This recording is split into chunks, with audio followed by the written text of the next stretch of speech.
Things are tough out there, particularly for the once vibrant middle class. Baby boomers are struggling to retire.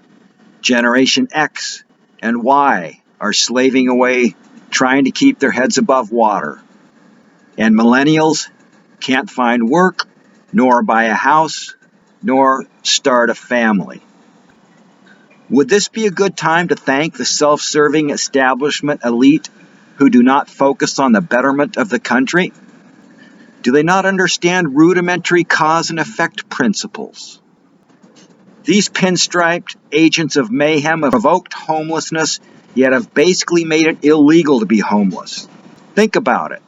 Is it a civilized society when cities spur homelessness via expensive governmental regulations and laws which create insurmountable burdens? Then criminalize homelessness?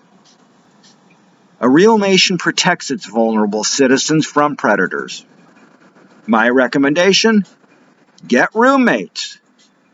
Just be careful in your selection process. Zebidiah Funkbutter was not. Hello, and welcome to Helter Shelter, in the second most comical roommate disorders of all time. Stick around, this is a good one. Zeb got fired from the upscale seafood restaurant for pinching some ceviche, so he started working at a surf shop. His co-workers were cool. He got a 1/3 interest in a boat with two of them, so they could surf a secret spot only accessible by boat. And since he was no longer earning tip money, Zebidiah Funkbutter threw keg parties on the deck of his oceanfront apartment complex. He charged military sailors $3, local guys $2, and hot chicks were always free because they helped lure all the guys to the party. This fun and profitable endeavor allowed Zeb to retain his 4-day weekends.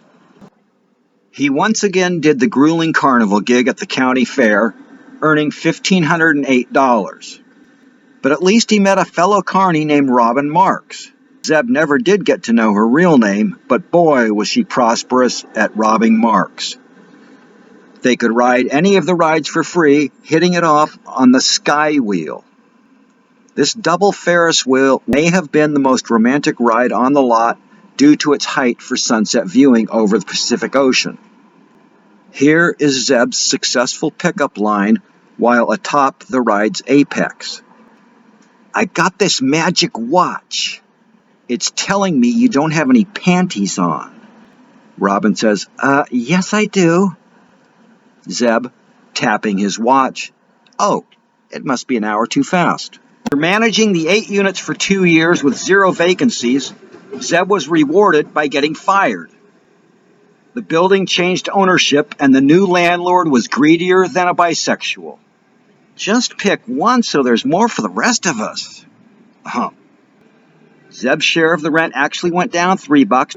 However, with that tiny space, only a single bed would fit into the dining room, so he happily created a love shack atop the roof for his sexual liaisons. Zeb blew his first shot at the love shack when on a blind date with studious Lakeisha. She mentioned to Zeb 3 separate times that she wanted to get weighed. He did not recognize her slight speech impediment. Zeb reckoned she was just a weirdo and took her home early. After being dropped off, Lakeisha's roommate Linda asked her how the blind date went. Oh, Linda, it was wowsy. Injun Joe say, landlords be weird. Yeah, no shit, Joe. Geez, and I thought Nick Raphelia was an odd landlord.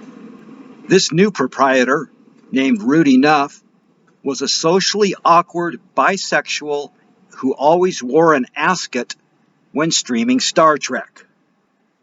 I guess you could say he was a shy bi guy in a fly tie eyeing sci-fi on Wi-Fi. Yeah. I know I'll never be confused with Mr. Rogers. Nor should I, as I'm a fictional character, an amalgamation of dozens of oddballs met while living on the road, plus surfing buddies, carnival colleagues, and other mavericks met while playing semi-professional poker for a decade. And welcome back to Helter Shelter. Zeb reckoned he ought to give college the old try, so he moved away from the beach closer to campus. Taking on a 5-course load, Zeb quickly discerned that all 5 were manipulated at best, a lie at worst. You see, when his history, government, psychology, business, and civics courses all omitted any mention of the oligarchs in power, he knew right then that the ability to truly learn had been molded out of students. The final 2x4 between the eyes propped up at Zeb's psychology final exam. The students were forced to critique this weird performance artist who would trace his paintings using his penis. Zebidiah received an F after his brief critique. I am open-minded, yet have no interest in the mind nor talent of Dick Tracy. This type of bullshit is why the only requisite for a liberal arts degree is a library card. Feeling as though he were being led to intellectual detachment rather than enrichment, Zeb believed institutionalized education to be an ill-fitting yoke. Thankfully, other avenues for acquiring knowledge exist. Zeb did get a cool job working at an old-school 1940 tavern called Chico's Club. This was a dive bar named after the owner's close friend and eldest Marx brother, Chico Marx. Many unconventional and noteworthy folks hung out there, including Evel Knievel, who Zeb chatted up on several occasions.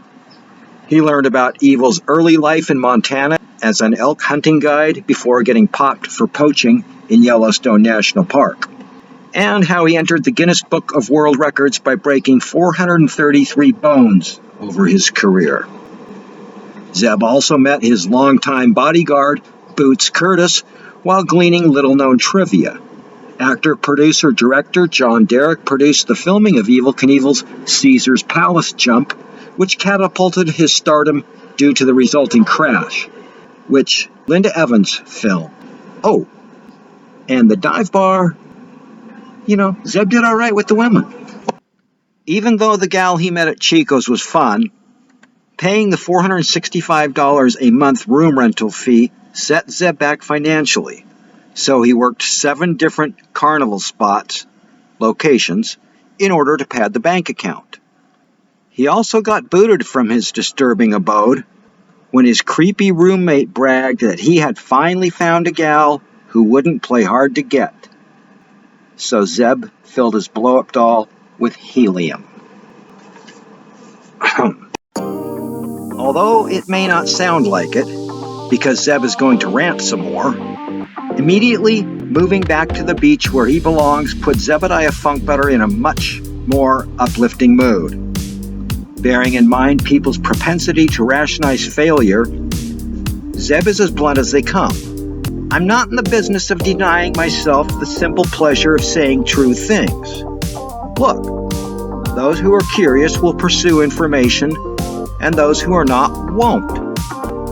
And although a good teacher can stimulate and guide that curiosity, I will never cede my thinking to the intellectual experts. Oh, and Zeb's living situation improved dramatically. He found a 2-bedroom beach shack 1 block from the ocean.